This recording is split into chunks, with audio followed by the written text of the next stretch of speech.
Welcome back to the Stream of Consciousness, everyone. I'm your host, Cyrus. We're going to be looking at the story about San Francisco's top prosecutor who was 3 years old when his dad went to prison. Cuomo just granted him clemency. So this is Chesa Boudin. He's the district attorney of San Francisco.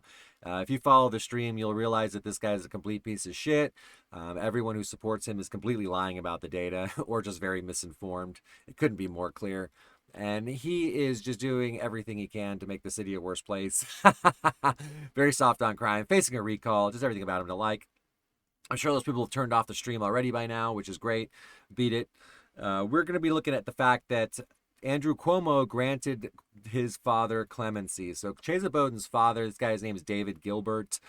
He was a convicted domestic terrorist who was part of a Brinks robbery where 3 people were killed. Chesa Boudin supporters will just love to remind you that his father was merely the getaway driver in this crime. He was not the person who pulled the trigger. If you know anything about felony murder or just morality at all, when you put somebody else in a position where they could get killed while participating in a felony crime and that person dies, you're responsible. Even if it's one of your fellow criminals. Surprise. So I actually completely agree with that.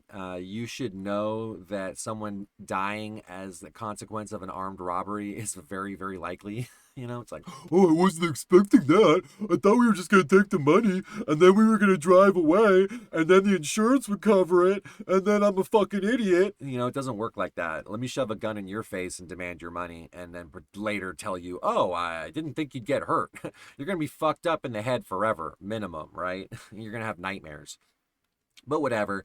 They're finally letting his piece of shit dad out of prison so that he can join his piece of shit mother, presumably, who also participated in the crime but was let out in 2003 and like almost immediately made a professor at Columbia.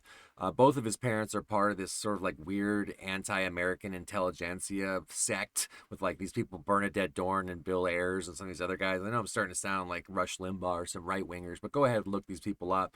They were all heavily involved in terrorist activities in the 70s. They think capitalism is just fucked up and needs to go, and America represents that. So, they'll cover it up with a veneer of frosting just to like make the shit go down. They'll try to pretend that it's not as bad as it really is. Think down here, they asked one of them. He says, "I think it's absurd." Where is it? It's absurd. Arthur Keenan Jr., retired detective with the Nyack Police Department who was wounded in the shootout, told the New York Times. Of course, it's absolutely absurd. This whole picture, this whole situation is absurd. This guy here on the right, they're portraying him as this loving father. He's not. He's a triple murderer. Deserves to spend the rest of his life in prison. He basically stole the lives of 3 people and the happiness of their families. We work so hard to make sure people are safe, and then you got people out here actively putting people in situations where they're very, very likely to get injured or killed, and then that happens, and then we turn around and pretend like they're somehow like themselves a victim of the system. Chesa Boudin for years has been putting out all kinds of propaganda about how, oh, I had to go see my father behind bars. I had to grow up with my father behind bars. It's like, hey, you got to see your father, okay? Thanks to your father, a lot of people never got to see their family members again, all right? Try to get some perspective here.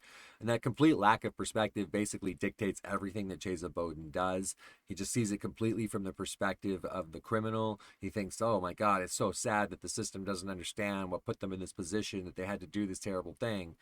Well, it doesn't really explain why I gotta watch a guy take a piss in a huge crowd on my way to work. Like that's one of the crimes that Chesa Boudin no longer prosecutes, public urination. They're like, oh, that's just a crime of being homeless. You should be allowed to be homeless, and if you're homeless, you have nowhere else to pee. Okay, I get that argument, but I work downtown. I was walking to work, a huge crowd of people. And this dude just had his dick out pissing like in the middle of the crowd. They had to swim around him like salmon or whatever, just like fucking try to avoid this thing.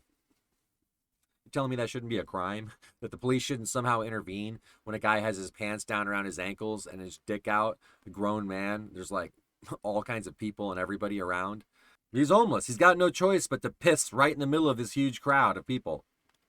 Anyway, watch anything Chesa Boudin does. The only time he ever celebrates is when he's pressing charges on the police.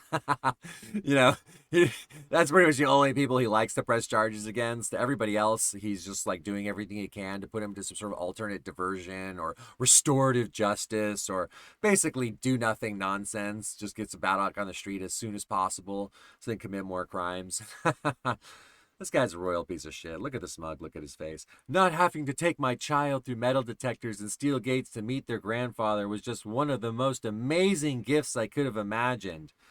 It also made me think about those other families and how nothing will ever make them whole again. Bullshit, it didn't. He thought about them for like a split second. This guy's a slimy politician to his core. I don't give a fuck about those people.